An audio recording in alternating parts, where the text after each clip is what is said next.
I find it interesting how some riders can go riding seasons and seasons and seasons like I did and never have a broken bone or never have massive injuries. And then you've got other riders on the other hand that seem to ride for a short period of time or only do a few seasons of racing, or they just got into racing and they seem to have broken bones and big injuries at what feels like every week. So I find that dynamic interesting. So what I want to share with you today is just a few thoughts that I've got around all the riding and racing that I did and how I managed to never have a broken bone from riding and racing. And maybe you can take some learnings from it. For those of you that are new to the channel, my name is Andrew Hammer. Struggled with riding and racing fitness for 14 years of racing, and I don't want you to be one of those riders. So I've got three thoughts on this.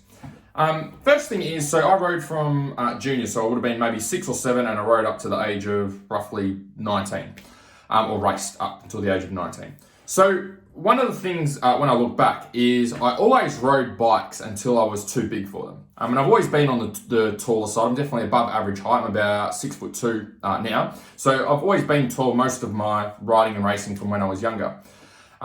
So even I can remember back into 50s, like I rode 50s until I was too big for it, rode a 65 until I was too big for it, rode my 85 till I was too big for it, only got a 125 I think when I was 15, and then got a 250F when I was 16, when I could have ridden those bikes from, you can ride a 125 or 250 in Australia from the age of, or when I was racing from the age of 13. So I was always too big for the bikes that I was riding. And so one of the things the reason that I feel that helped me is because when I was riding the bikes to that level, the bikes were always getting to a stage where they were underpowered and I had to really ride the bike. I wasn't relying on the power to get me around the track or to get me through certain situations. I was purely relying on skills, bike craft, and putting the bike where I wanted it to go. And so I feel like when you ride something that's underpowered, you tend to ride it a lot harder, but it forces you to find different ways to get more out of the bike because you can't just rely on the power and turn the throttle more because you're already riding it as fast as you probably can, okay, or getting there. So you've got to look at other things apart from just turning the throttle more. You might have to look at corner speed or look at jumps or look at carrying more speed or keeping the bike in a higher gear. So I feel like that's one of the things that helped me is because I feel like for a lot of riders, the power is the thing that gets them into trouble. And I especially find this more so with senior guys and even in juniors as well, is everyone always wants to ride the more powerful bike and the faster bike. But sometimes you don't always have the skills to be able to ride. So if you can't ride a bike well that's underpowered, then how are you going to ride a bike well that's overpowered? And I see this a lot more so in seniors, is a lot of guys will get into riding or get into racing and they'll go straight for a 450. And they go for a 450 because like, yeah, it's fast and I want the power and, you know, that's going to get me around the track the fastest. But they couldn't even ride a 250F fast, or they couldn't even ride a 125 fast. So if you're not able to ride the underpowered bikes fast, then I feel like you're just setting yourself up to get yourself in trouble by riding something that's got more power than what you could handle.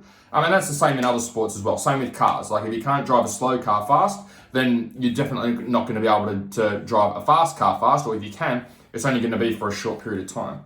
I mean, I feel like that's where people get into trouble is because when you ride something that's underpowered, it forces you to learn how to ride the bike to get the most out of it. Whereas when you jump on something that's got more power, then you rely on the power. And when you rely on the power to go fast, that's when you get yourself into trouble because you don't have the skills there to be able to deal with those situations at those types of speeds because you couldn't do it on the slower bike. So I feel like that's one thing that helped me was staying on bikes probably maybe a little bit too long, and that helped me to develop my racecraft a little bit better. Second thing, and this is not necessarily a good thing, I would say this could be good and bad, is I always rode within my ability. Like I knew how fast I was, I knew the amount of riding I did, I knew the speed of the other guys that I was riding with, and I knew what I was capable of as well. So I guess like if you had a bit of a chart or a graph and you've got like red line here and here's like, you know, crashing all the time and there's your red line and your limit and there's underneath. I would say I was probably, I never rode really at that red line. I was probably always under that red line, maybe 80 or 90% under that red line. And I feel like that's what contributed, obviously, to have no broken bones, which means you've had a lot less crashes. So if you had a lot less crashes, you're on the bike a lot more. And when you have those crashes is when you're at that red line or pushing past that red line. So in a good way, that's great for not getting hurt, is know where your limit is, know where your skills are, know where your ability is, and that includes when you're out there racing. If you've got someone you're racing against and their ability's up here and your ability's down here, then don't try and take a big jump where you're trying to keep up with someone who's 20% ahead of where you are or is much faster than where you are. manage your riding based on your skills and based where you're at, not based on where everyone else is at. But on the bad side for that, I would say I probably didn't push myself enough. I probably should have had more crashes than what I had over my 14 years of racing. Because crashing is part of it. If you haven't crashed or had a decent crash, you don't know where the limit is. You don't know how far you actually can push. So for myself, maybe there was a bit more potential there that I could have tapped into that I didn't tap into because I was too scared of maybe crashing or coming off or getting hurt. And I was more on the conservative side, which is why I didn't have enough accidents. Maybe I should have had more crashes and I would have been a better rider.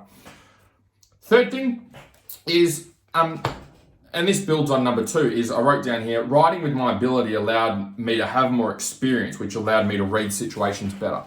So what I mean by that is because I didn't get injured much, I didn't have much time off the bike, I got to do a lot of riding and racing. I spent a lot of time on the bike every weekend, consistently every year.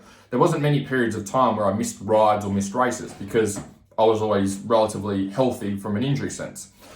So I felt like because I was able to ride more, it gave me more experience on the bike and more experience racing. And because I had more racing experience and more riding experience, it allowed me just to read situations better.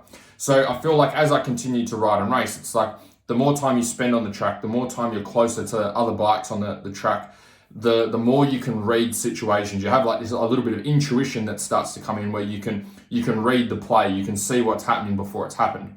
And when you can see things that are happening before they've happened, then that allows you to react a bit quicker and put yourself in a safer spot. So for example, like if you've got a whole bunch of people going over a tabletop on the first lap and it's only like a couple of corners in, and you see one guy going off the up ramp like this and you can see his back end sliding out like that, then you can probably figure from that and go, hey, this guy's probably going to land and he's not going to land well and he's going to crash and he's going to take some people out with him. So what can I do now before I've even got off the up ramp to make sure I put myself in a good position to not get tangled up in that and be able to get past? Whereas when you first start riding and racing, you don't have that intuition yet because you're so focused on yourself and what you're doing and where you're going and the lines you're taking. You don't have that mental clarity or alertness yet to be able to read the field a little bit and see what's going on around you because you're so focused on what's happening to you. So they're the 3 things that I feel that come to mind. I don't know, maybe there's some of you guys out there as well that haven't had many crashes or haven't had many injuries. I'd be interested to hear what you feel has helped you to stay injury free. Feel free to post down below in the comments.